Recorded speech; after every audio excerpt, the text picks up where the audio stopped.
تلاش حق آگاہ، تلاش صاحب دلاں اور تلاش امام زماں یا تلاش محرم اسرار کسی جغرافیائی سفر کا نام نہیں۔ سندھ باد کے سفر اور متلاشی حق کے سفر میں بڑا فرق ہے، اور حقیقت کے سفر کے لیے پہلے اپنے آپ میں حقیقت سے آگہی حاصل کرنا چاہیے۔ آئینہ دل جتنا مصفا ہوگا اتنا ہی آسانی سے جلوہ حق قبول کر سکے گا۔ اللہ کا قرب پیشانی کو سجدے میں رکھ کر حاصل ہوتا ہے۔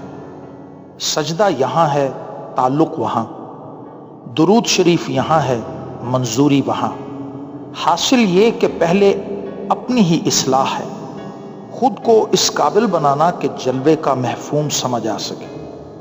بو جہل کو دیدار سے تقرب حاصل نہیں ہو سکتا، اویس کرنی کو تقرب مکانی کے بغیر ہی دیدار حاصل ہوتا ہے۔ مخلصین کو ابتدائے سفر میں ہی منزلوں کا سلام آتا ہے۔